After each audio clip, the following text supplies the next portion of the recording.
তো আমরা এখন চলে এসেছি, কিন্তু এখানে 2 ঘন্টা পার্কিংয়ের পরেও আমরা জায়গা পাইনি।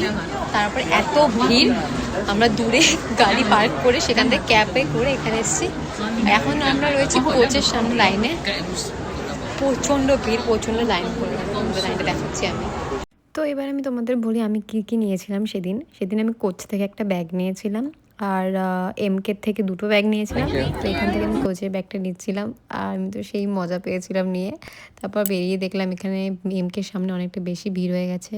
দেন মেসেজে চলে গেছিলাম, মেসেজ থেকে কোচের একটা ওয়াচ নিয়েছিলাম, সেটা আমি তোমাদের দেখাচ্ছি পরে। তারপর জারাতে গেছিলাম, জারা থেকে কিছু ড্রেস নিয়েছিলাম, আর দেন গেসে গেছিলাম, গেস থেকেও কিছু নিয়েছিলাম। আমি অনেক জায়গা থেকে নিয়েছি, আমার ঠিক মনেও নেই। এই যে এখানে ছিল ব্যাগগুলো। দেন আমাদের খুব খিদে পেয়ে গেছিলো, আমরা খেতে চলে গেছিলাম। খাওয়া দাওয়া হয়ে গেছিলো, দেন আমরা আমাদের গাড়ির কাছে যাবো করে আমরা একটা ক্যাব বুক করে নিয়েছিলাম। তোমাদের তো বলেছিলাম আমি একটা ক্যাব বুক করেছিলাম। তো এবার একটা কথা বলি তোমাদের, এই যে আমাদের ড্রাইভারটা ছিল সে না ফিজি থেকে ছিল। এবার ফিজি একটা আইল্যান্ড, তো সেখানকার মানুষেরও যে ভগবানকে মানে গণেশ পুজো করে সেটা আমার জানা ছিল না। তোমরা কেউ জানলে আমাকে বলো।